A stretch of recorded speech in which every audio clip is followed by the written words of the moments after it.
எனவே நான் சந்தேகப்பட்டு ஒரு ஹங் அசெம்பிளி வரும், தொங்கு சட்டசபை வரும் அப்படின்னு சந்தேகப்பட்டு நான் போட்டியிடுவதாக சொல்லப்படுகிற கருத்து தவறான கருத்து. என்னுடைய நோக்கத்தை கொச்சைப்படுத்துகிற காரணத்தினால் நான் முன்வைத்த காலை பின்வைக்கவில்லை. இதை ஒரு உத்தியாக பார்க்கிறேன். என் நிலைப்பாட்டை தள்ளி வைக்கிறேன், என் உத்தியை மாற்றி அமைக்கிறேன். I just change my strategy, அவ்வளவுதான். என்னுடைய உத்தியை நான் தள்ளி வைக்கிறேன், என்னுடைய நிலைப்பாட்டை தள்ளி வைக்கிறேன், உத்தியை மாற்றி அமைக்கிறேன். எனவே நான் போட்டியிடுவதாக அறிவிக்கப்பட்ட காட்டுமன்னார்கோவில் தொகுதியில் மறைந்த தலைவர் ஐயா இளைய பெருமாள் அவர்களின் இளைய மகன் ஜோதிமணி அவர்கள் வேட்பாளராக போட்டியிடுவார். விடுதலை சிறுத்தைகள் கட்சி தலைவர் திருமாவளவன் செய்தியாளர்களை சந்திக்கிறார். நேரலை காட்சிகள். விடுதலை சிறுத்தைகள் கட்சி திராவிட முன்னேற்ற கழகத்தின் தலைமையிலான மதசார்பற்ற முற்போக்கு கூட்டணியில் 8 இடங்களில் போட்டியிடுகிறது. 8 இடங்களுக்கான வேட்பாளர்களை ஏற்கனவே அறிவித்திருக்கிறோம். காட்டுமன்னார்குடியில் நான் போட்டியிடுவதாக அறிவித்தேன். வேட்புமனு தாக்கல் செய்வதற்கு இன்னும் 2 நாட்கள் மட்டுமே உள்ளன.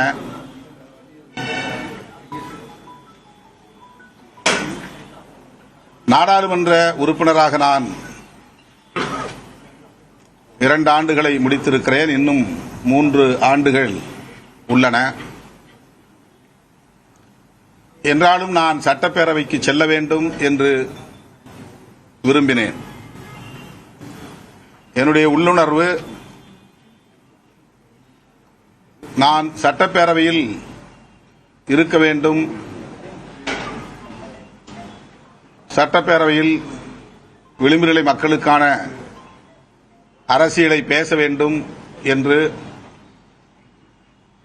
இன்றைக்கல்ல கடந்த 25 ஆண்டுகளாகவே நான் பதவியை ராஜினாமா செய்த காலத்திலிருந்து எண்ணி வந்திருக்கிறேன். அந்த கனவு எனக்கு நீண்ட நாள் கனவு. 2001 மங்களூர் தொகுதியில் நான் போட்டியிட்டு உதயசூரியன் சின்னத்தில் வெற்றி பெற்று 2.5 ஆண்டுகள் நான் பதவியில் இருந்தேன். 2004 ஆண்டு பிப்ரவரி 3ஆம் நாள் என்று கருதுகிறேன் என்னுடைய பதவியை ராஜினாமா செய்தேன். பதவியில் எனக்கு பெரிய ஈடுபாடு இல்லை, பிடிப்பில்லை. முதலாக நான் சட்டமன்ற உறுப்பினராக வெற்றி பெற்றும் சட்டமன்ற உறுப்பினர் பதவியை மிக இலகுவாக நான் உதறிவிட்டு வெளியே வந்தேன். 2006ஆம் ஆண்டு அதிமுக கூட்டணியிலே தமிழ்நாட்டில் 9 இடங்களும் பாண்டிச்சேரியில் 1 இடமும் என 10 இடங்களை பெற்று போட்டியிட்டோம் மணி சின்னத்தில். அப்போது நான் மங்களூர் தொகுதியிலேயே மீண்டும் போட்டியிடுவது என்று முடிவெடுத்திருந்தேன். ஏனென்றால் நான் போட்டியிட்டு வென்ற தொகுதி. 2.5 ஆண்டுகளில் பதவியை நான் துறந்த நிலையிலே மீண்டும் அதே தொகுதியில் நான் போட்டியிட வேண்டும் என்று விரும்பினேன். கடைசி நேரத்தில் கட்சியில் என்னோடு களத்தில் நின்ற முன்னணி பொறுப்பாளர் எனக்கு கடலூர் மாவட்டத்தில் ஏதேனும் ஒரு தொகுதி வேண்டும் என்று கேட்டுக்கொண்டார். காட்டுமன்னார்குடியில் நீங்கள் நின்றால் எனக்கு மங்களூர் வேண்டும், மங்களூரில் நின்றால் எனக்கு காட்டுமன்னார்குடி வேண்டும் என்று கேட்டார். என்னை நம்பி வந்த நிலையில் அன்றைக்கு பெரிய போட்டி இல்லை. ஆகவே நான் கடைசி நேரத்தில் போட்டியிடுவதை தவிர்த்தேன். 2006 இது நடந்தது. நான் போட்டியிடுவதற்காக பெற்ற தொகுதி மங்களூர் என்கிற திட்டக்குடி தொகுதி. அன்றைக்கு கட்சியிலே 2001 கேட்டபோது அவருக்கு வழங்க இயலவில்லை என்பதனால் 2006 அவருக்கென்று ஒரு தொகுதியை நான் வாங்கியிருந்தேன். ஆனால் அது வேண்டாம் என்று மறுதளித்த நிலையில் வெளிப்படையாக சொல்லுகிறேன், இன்றைக்கு காங்கிரஸ் கட்சியின் தலைவராக இருக்கிற அன்றைய செல்வம், இன்றைய செல்வ பெருந்தகை, அவருக்காக திருப்பெரும்புதூர் தொகுதி வாங்கப்பட்டது. ஆனால் அவருக்கு கடலூர் தொகுதிதான் வேண்டும் என்று தனது விருப்பத்தை சொன்னார் என்பதற்காக நம்மை நம்பி இருப்பவர்களை கடந்த முறை தர முடியாமல் போய்விட்டது, இந்த முறை தரலாம் என்று முடிவெடுத்து நான் போட்டியிடுவதிலிருந்து விலகிக் கொண்டேன். அன்றைக்கு இது பெரிய அளவில் பேசப்படவில்லை, அப்போது சமூக ஊடகங்கள் இல்லை. ஒரு இடம் கிடைத்தாலும் நாம் தான் போட்டியிட வேண்டும் என்று விரும்புகிறவர்கள் உள்ள அரசியல் களத்தில் நான் போட்டியிடுவதற்காக நானே கேட்டு பெற்ற தொகுதியை நான் போட்டியிடாமல் தவிர்த்து கட்சியில் ஒருவருக்கு வழங்கிய வரலாறு உண்டு. பதவியில் எனக்கு பெரிய பிடிப்பில்லை என்பதற்கு இதுவும் ஒரு சான்று. சட்டமன்ற உறுப்பினர் பதவியை ராஜினாமா செய்தேன். சட்டமன்ற உறுப்பினர் பதவிக்கான தொகுதியில் போட்டியிடுகிற வாய்ப்பையும் தவிர்த்தேன். அப்போது நான் போட்டியிட்டு வெற்றி பெற்றிருந்தால் நான் தொடர்ந்து சட்டமன்ற பேரவை தேர்தல்களிலேயே 5 ஆண்டுகளுக்கு ஒரு முறை போட்டியிடுகிற சூழல் அமைந்திருக்கும். 2006 நான் போட்டியிடாமல் தவிர்த்ததனால் 2009 நான் நாடாளுமன்ற தொகுதியில் போட்டியிட்டு 1 லட்சம் வாக்குகள் வித்தியாசத்தில், அதுவும் சொந்த சின்னத்தில் தான் வெற்றி பெற்றேன். அதன் பிறகு நான் தனி சின்னத்தில் நிற்பேன் என்பதில் உறுதியாக இருந்தேன். 2006 இருந்து 2006 9 தொகுதிகளிலும் இரட்டை இலை சின்னத்தில் போட்டியிட வேண்டும் என்று ஜெயலலிதா அம்மையார் சொன்னபோது நான் மறுதளித்தேன். வென்றாலும் தோற்றாலும் தனி சின்னம்தான் என்று அவரிடத்திலேயே சொல்லிவிட்டு மணி சின்னம் பெற்று அன்றைக்கு போட்டியிட்ட 9 தொகுதிகளில் தமிழ்நாட்டிலே 2 தொகுதிகளில் விடுதலை சிறுத்தைகள் கட்சி வெற்றி பெற்றது. கடலூர் மாவட்டத்தில் ஒன்று காட்டுமன்னார்குடி, இன்னொன்று மங்களூர் என்கிற திட்டக்குடி. அதிலிருந்து 2009 நான் உச்சநீதிமன்றம் வரையில் சென்று வழக்காடி நட்சத்திரம் சின்னத்தை பெற்று வந்து கடைசி 10 நாள் இடைவெளியில் போட்டியிட்டு அன்றைக்கு 1 லட்சம் வாக்குகள் வித்தியாசத்தில் நான் வெற்றி பெற்றேன். அதிலிருந்து நான் தொடர்ந்து நாடாளுமன்ற பொதுத் தேர்தல்களிலேயே போட்டியிடக்கூடிய சூழல் அமைந்தது என்றாலும் கூட 2016 மக்கள் நல கூட்டணியில் சட்டப்பேரவையில் போட்டியிடுகிற ஒரு சூழல் உருவானது. அப்போது நான் 87 வாக்குகள் வித்தியாசத்திலே காட்டுமன்னார்குடியில் வெற்றி வாய்ப்பை இழக்க நேர்ந்தது. 250 தபால் வாக்குகளை முறையாக பெறாமல் போய்விட்டார்கள். அந்த 250 தபால் வாக்குகளை வாங்கியிருந்தால் கூட நான் வெற்றி பெற்றிருப்பேன். 2016 நான் வெற்றி பெற்று சட்டமன்ற உறுப்பினராகி இருந்தால் 2021 நான் சட்டமன்றத்தில் போட்டியிட்டிருப்பேன். இன்றைக்கு 26 நான் சட்டமன்றத்தில் போட்டியிட்டிருப்பேன். 2016 அது தவறி போனது. பிறகு 2019 மீண்டும் நான் நாடாளுமன்ற பொதுத் தேர்தலில் போட்டியிட்டு வெற்றி பெற்றேன். 2021 எனக்கு அப்படி ஒரு உணர்வு மீண்டும் எழுந்தது. நாம் இந்த எம்பி பதவியை துறந்துவிட்டு சட்டமன்றத்திற்கு போகலாம் என்கிற உணர்வு எனக்கு மேலோங்கியது. ஆனால் அப்போது அந்த முடிவை நான் எடுக்கவில்லை, அது தீவிரமாகவும் இல்லை. ஆனால் எனக்குள் அந்த உள்ளுணர்வு ஓடிக்கொண்டே இருந்தது. 2026 சட்டப்பேரவை பொதுத் தேர்தல் வழக்கமான பொதுத் தேர்தல் இல்லை என்பதை அடிக்கடி நான் சொல்லியிருக்கிறேன். வலதுசாரிகளின் கைகள் ஓங்கி வருகின்றன. அவர்கள் திட்டமிட்டு காய்களை நகர்த்துகிறார்கள். கடந்த 1 ஆண்டுக்கு மேலாக நாங்கள் அங்கம் வகிக்கிற மதசார்பற்ற முற்போக்கு கூட்டணியை பலவீனப்படுத்துவதற்கு எல்லா முயற்சிகளையும் சங் பரிவார்கள் மேற்கொண்டனர். குறிப்பாக விடுதலை சிறுத்தைகளை குறிவைத்து, குறிப்பாக என்னை குறிவைத்து எனக்கு எதிரான நடவடிக்கைகளை மேற்கொண்டார்கள். அல்லது நயவஞ்சகமாக என்னை அந்த கூட்டணியில் இருந்து பிரிக்க முயற்சி செய்தார்கள். இன்றைக்கு திமுக தலைமையிலான மதசார்பற்ற முற்போக்கு கூட்டணி கட்டுக்கோப்பாக களம் காண்கிறது என்று சொன்னால் அதற்கு விடுதலை சிறுத்தைகள் கட்சி, குறிப்பாக திருமாவளவன் மிக முக்கிய காரணம் என்பதை நான் பெருமிதத்தோடு சொல்ல கடமைப்பட்டிருக்கிறேன். எந்த ஆசை வார்த்தைக்கும் இணங்காமல், எந்த தூண்டலுக்கும் இலக்காகாமல் நான் உறுதியாக நின்று திமுக தலைமையிலான மதசார்பற்ற முற்போக்கு கூட்டணியை பாதுகாப்பதில் பெரும்பங்களிப்பு செய்திருக்கிறேன். பெரும் முயற்சிகளை மேற்கொண்டிருக்கிறேன். இதை இந்த நேரத்தில் பதிவு செய்ய வேண்டியது என்னுடைய கருத்து, என்னுடைய கடமை. அதிலும் குறிப்பாக ஆட்சியிலும் பங்கு, அதிகாரத்திலும் பங்கு என்று விடுதலை சிறுத்தைகள் கட்சி தொடர்ந்து முழங்கி வந்த நிலையிலே இந்த தேர்தலில் ஆட்சியிலும் பங்கு, அதிகாரத்திலும் பங்கு என்பதை கோருவீர்களா என்று கேட்டபோது நான் திட்டவட்டமாக மறுதளித்தேன். ஏன் திட்டவட்டமாக மறுதளித்தேன் என்று சொன்னால், அப்படி ஒரு முழக்கத்தை வைப்பதன் மூலம் கூட்டணிக்குள் எந்த சலசலப்பும் ஏற்பட்டுவிடக் கூடாது, அதன் மூலம் இதிலே ஒரு பலவீனம் உருவாகிவிடக் கூடாது என்கிற அந்த பொறுப்புணர்வு தான். ஆட்சியிலும் பங்கு, அதிகாரத்திலும் பங்கு என்பதை 1999 முதலாக நான் தேர்தல் அரசியலில் அடியெடுத்து வைத்த போது நெய்வேலியில் இருந்து புரட்சியாளர் அம்பேத்கர் சிலை முன்னால் நின்று நான் எழுப்பிய முழக்கம் இது, நான் முன்வைத்த முழக்கம் இது. மூப்பனார் அவர்கள் திரும்ப திரும்ப கேட்டு அதை மேடைகளில் பலமுறை சொல்லி இருக்கிறார். அப்படிப்பட்ட நிலையிலும் கூட இந்த முறை நாங்கள் கூட்டணி ஆட்சி குறித்து பேச மாட்டோம், அதற்கான சூழல் இது இல்லை என்று திட்டவட்டமாக மறுதளித்தோம்.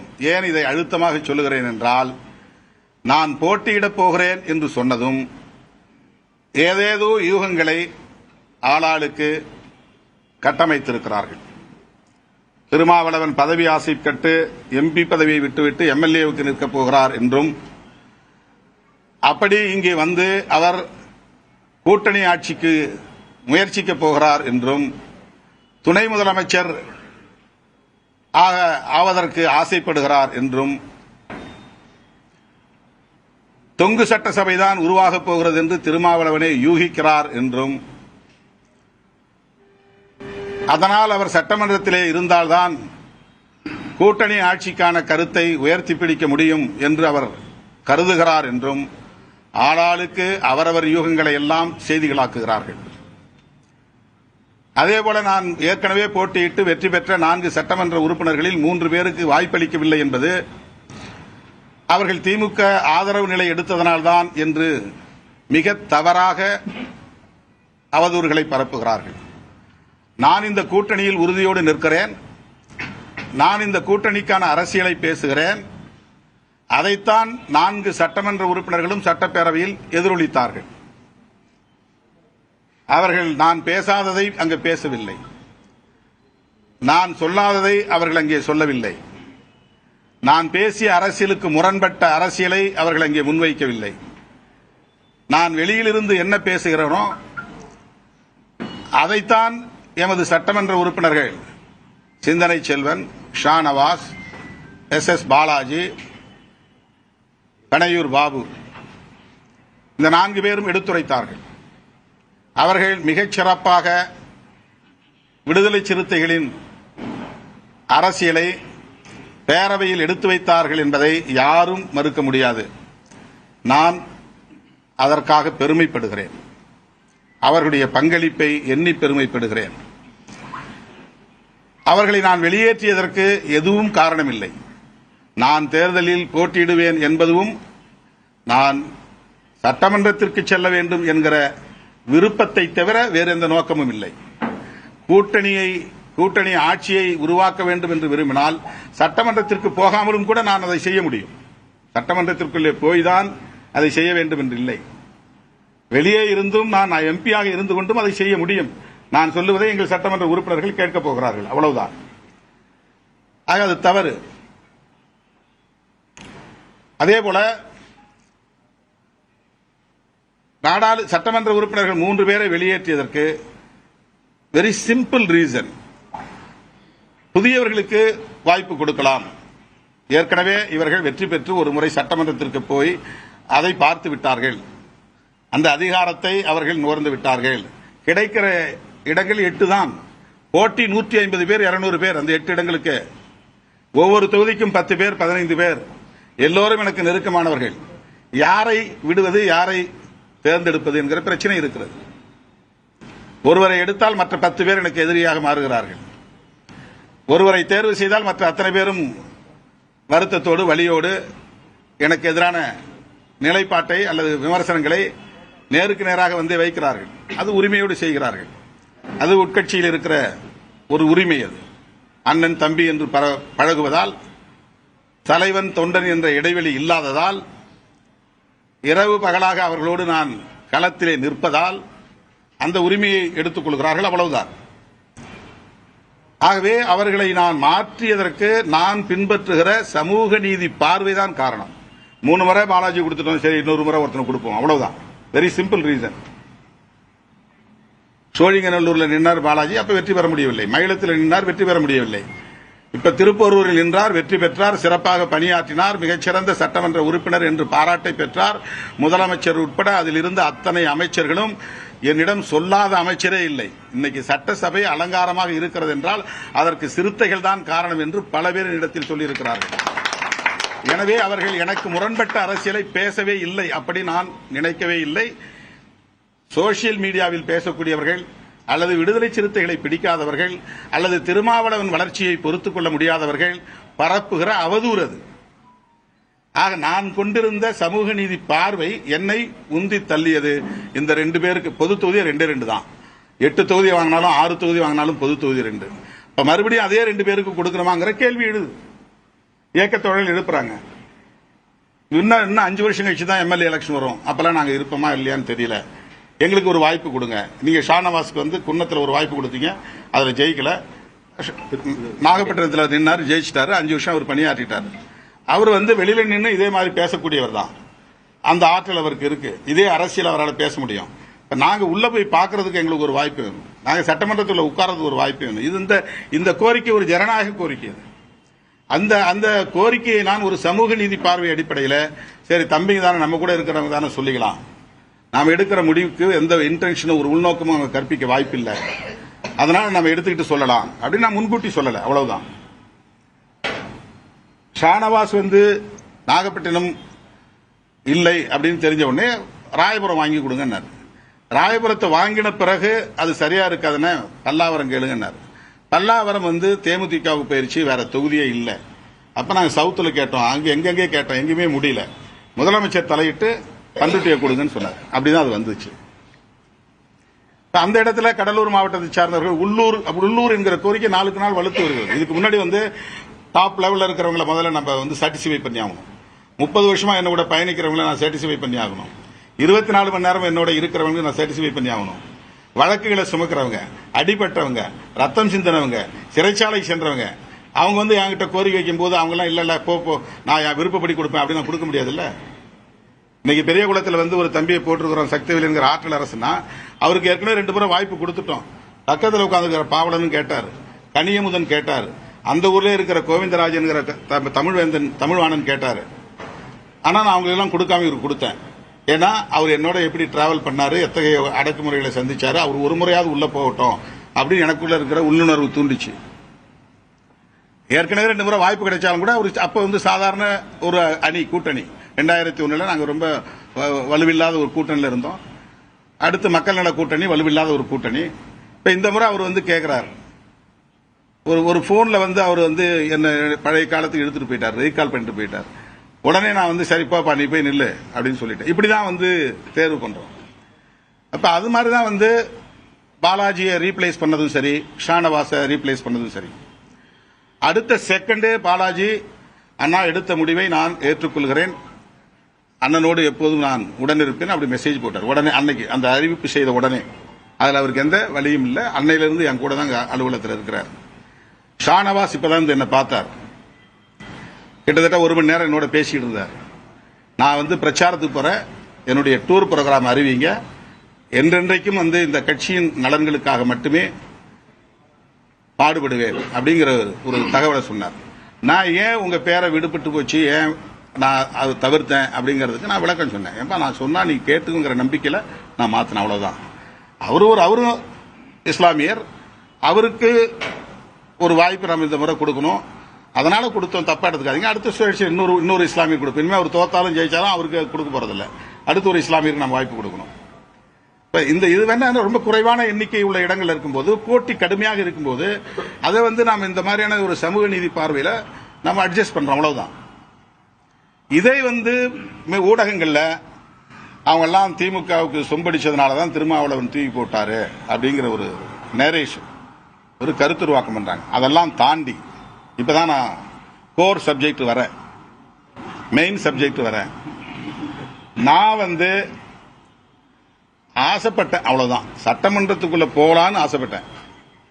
ஒரு வார்த்தை என்ன சொன்னேன்னா, அது எங்க தம்பிகளுக்காக, நான் பிரஸ்ல சொல்லல, நான் பேஸ்புக்ல லைவ்ல சொன்னேன். 2026 சட்டப்பேரவை தேர்தல் முடிவுகளுக்கு பிறகு தமிழ்நாட்டு அரசியல் சூழல் மாறும். அப்ப நான் சட்டமன்றத்தில் இருந்தா நல்லதுன்னு நான் நினைக்கிறேன், அவ்வளவுதான். இதுல எனக்கு எந்த விஷனும் பெருசா கால்குலேஷன் அது இது எதுவுமே கிடையாது, எதுவுமே கிடையாது.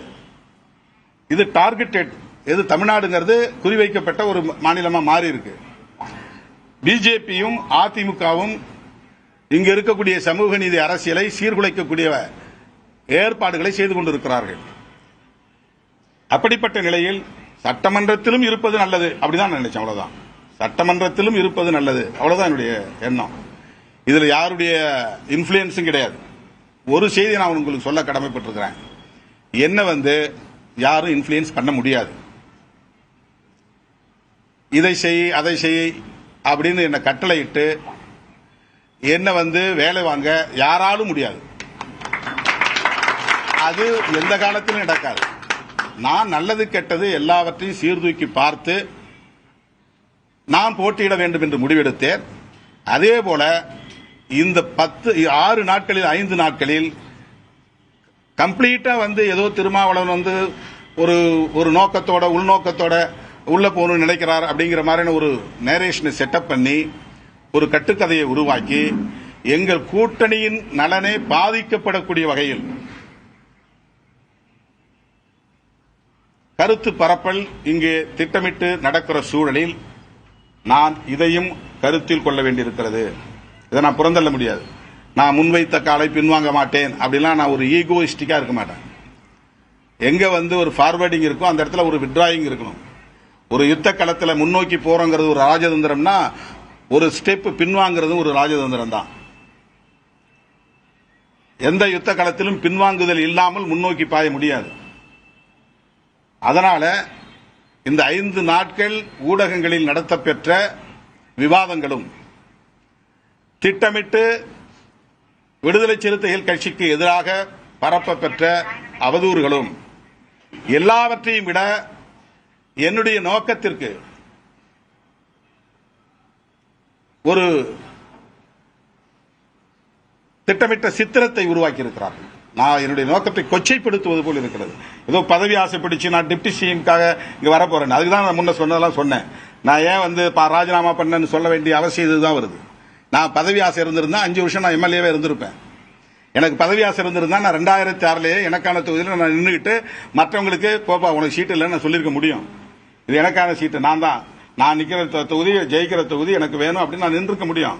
அன்னைக்கே நான் விட்டு கொடுத்தேன். சரி ரைட் போ, நீ நில்லு அப்படின்னு அன்னைக்கே விட்டு கொடுத்தேன். பதவியில் ஆசை இருந்தா நான் அன்னைக்கு அப்படி விட்டு கொடுத்துருக்க முடியாது. இன்றைக்கும் நான் சொல்றேன், பதவிக்காக நான் போகவில்லை. அதை நான் வெளியே இருந்தே பண்ண முடியும். ஒன்னு, கூட்டணி ஆட்சியை இந்த காலச்சூழலில் நான் கோர மாட்டேன் அப்படின்னு கேட்டகாரிகளி ஐ ரிஜெக்டட் ஆல்ரெடி. ஏற்கனவே நான் திட்டவட்டமாக மறுதளித்துட்டேன்.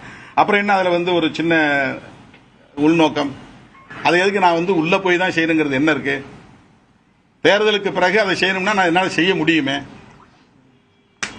அது ஒரு பெரிய விஷயமே கிடையாது. எனவே என்னுடைய நோக்கத்தை கொச்சைப்படுத்தும் வகையில் ஊடகங்களில் இந்த கூட்டணிக்கு எதிரான கருத்துள்ளவர்கள், விடுதலை சிறுத்தைகளுக்கு எதிரான மனநிலை உள்ளவர்கள், திருமாவளவனை வீழ்த்த வேண்டும் என்று எண்ணுகிற சக்திகள் பரப்பிய அவதூறுகளை முறியடிக்க வேண்டிய தேவை இருக்கிறது. எனக்கு அந்த நோக்கம் இல்லை. பதவிக்காக நான் போட்டியிடவில்லை. நான் போட்டியிடுவதால் இந்த கூட்டணி வெற்றி பெறாது என்கிற தோற்றத்தை உருவாக்குவது ஏற்புடையதல்ல. 200 இடங்களில் மதசார்பற்ற முற்போக்கு கூட்டணி வெற்றி பெறும் என்று நான் அறுதியிட்டு கூறுகிறேன். இந்த நிமிடம் வரையில் திமுக தலைமையிலான மதசார்பற்ற முற்போக்கு கூட்டணிக்குத்தான் சர்வே முடிவுகள் ஆதரவான தகவல்களை பதிவு செய்து வருகின்றன. எனவே நான் சந்தேகப்பட்டு ஒரு ஹங் அசெம்பிளி வரும், தொங்கு சட்டசபை வரும் அப்படின்னு சந்தேகப்பட்டு நான் போட்டியிடுவதாக சொல்லப்படுகிற கருத்து தவறான கருத்து. என்னுடைய நோக்கத்தை கொச்சைப்படுத்துகிற காரணத்தினால் நான் முன்வைத்த காலை பின்வைக்கவில்லை. இதை ஒரு உத்தியாக பார்க்கிறேன். என் நிலைப்பாட்டை தள்ளி வைக்கிறேன். என் உத்தியை மாற்றி அமைக்கிறேன். I just change my strategy. அவ்வளவுதான். என்னுடைய உத்தியை நான் தள்ளி வைக்கிறேன். என்னுடைய நிலைப்பாட்டை தள்ளி வைக்கிறேன். உத்தியை மாற்றி அமைக்கிறேன். எனவே நான் போட்டியிடுவதாக அறிவிக்கப்பட்ட காட்டுமன்னார்கோவில் தொகுதியில் மறைந்த தலைவர் ஐயா இளைய பெருமாள் அவர்களின் இளைய மகன் ஜோதிமணி அவர்கள் வேட்பாளராக போட்டியிடுவார். இளைய பெருமாள் அவர்கள் இந்த சமூகத்திற்கு மிகப்பெரிய பங்களிப்பு செய்தவர். அவருடைய குடும்பத்தை கௌரவிக்க வேண்டும் என்கிற உணர்வு எனக்குள்ளே இருந்தது. ஆகவே ஒரு பொறியாளர், துறைமுகத்தில் பணியாற்றி ஓய்வு பெற்ற பொறியாளர், அவர் நான் நிற்கிற காட்டுமன்னார்கோவில் தொகுதியில் விடுதலை சிறுத்தைகள் கட்சியின் அதிகாரப்பூர்வமான வேட்பாளராக போட்டியிடுவார். 2001 ஒன்னு செஞ்சேன். அப்பெல்லாம் இது பெரிய அளவில் பேசப்படாத காலம். விடுதலை சிறுத்தைகள் பெரிய அளவில் கவனிக்கப்படாத காலம். அன்னைக்கு 8 இடம் திமுக கொடுத்துச்சு. அப்ப நான் திட்டமிட்டு பெண்களுக்கு சீட்டு கொடுத்தே தீர்வேன்னு அவினாசியில ஒரு பெண்ணை தேடி பிடிச்சி ஒரு அருந்ததியர் சமூகத்து பெண்ணுக்கு கொடுன்னு கொடுத்தேன். அதே மாதிரி சமயநல்லூர் தொகுதி எனக்காக நான் கேட்டு வாங்கினேன். கலைஞர் முடியாதுன்னு சொன்னார். சமயநல்லூர் செல்வராஜ் முன்னாள் அமைச்சர் நிற்கிற தொகுதி, அதை போய் கேட்கறீங்களே, தர முடியாதுன்னு சொல்லி அனுப்பிச்சிட்டார். நான் வெளியே வந்த பிறகு மறுபடியும் என் பேரை சொல்லி கூப்பிட்டாங்க. திருமாவளவன் தலைவர் கூப்பிடுறாருன்னார். போனோம். நீங்க நிக்கிறீங்களான்னார். ஆமா நான் நிக்கிறேன்னு. அப்படின்னா உங்களுக்கு சமயநல்லூர் தொகுதியை தர, நீங்க வேற யாருக்கும் கொடுக்கறதா இருந்தா தரமாட்டேன் அப்படின்னு சொன்னார். நான் நிக்கிறேங்க ஐயான்னு சொன்னேன். அந்த சமயநல்லூர் தொகுதியை அதன் பிறகு நான் கக்கன் அவர்களின் குடும்பத்தை சார்ந்த கஸ்தூரி கக்கன் அவர்களை வேட்பாளராக்கி அங்கே நான் அறிவிப்பு செய்தேன். அவர் கட்சி கிடையாது, தமிழ் மாநில காங்கிரஸ். ஆனா அந்த குடும்பத்தை கௌரவிக்கணும். அங்க தமிழ் மாநில காங்கிரஸ்ல அவங்களுக்கு இடம் கிடைக்காது. அந்த மாதிரியான ஒரு சூழல் இருந்த நிலையை நான் கவனிச்ச போது, நான் நிக்கிற தொகுதியை நீங்க நில்லுங்க அப்படின்னு சொல்லிட்டு நான் அறிவிச்சேன்.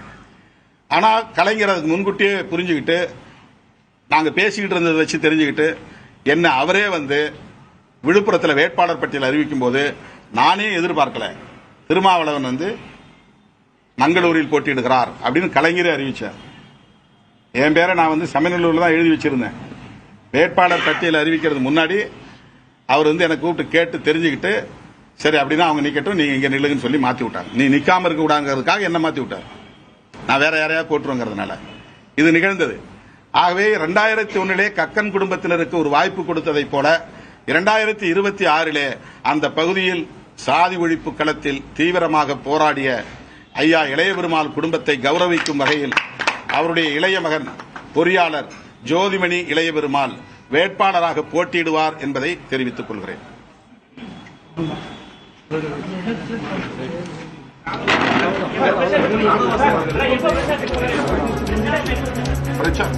பிரச்சாரத்துக்கு நான் 5ஆம் தேதி நாளையிலிருந்து போறேன். முதற்கட்ட சுற்றுப்பயணம் ஒரு 7 நாள். ஷானவாஸ் எத்தனாம் தேதி போறாரு? ஷானவாஸ் தமிழ்நாடு முழுக்க விடுதலை சிறுத்தைகள் போட்டியிடும் அனைத்து தொகுதிகளிலும் பிரச்சாரம் செய்கிறார். ஆமா, அது எங்க அழைக்கிறாங்களோ அங்க முடிஞ்ச வரைக்கும் பிரச்சாரம்.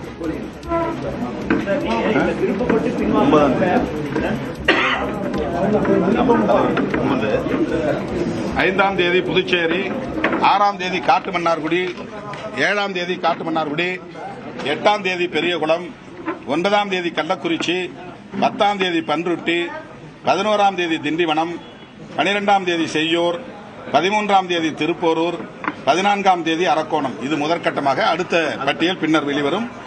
தலைமை தேர்தல் பணிக்குழு பொறுப்பாளராக கட்சியின் சட்டமன்ற உறுப்பினரும் துணை பொதுச் செயலாளருமான SS பாலாஜி அவர்களும், அமைப்பு செயலாளர்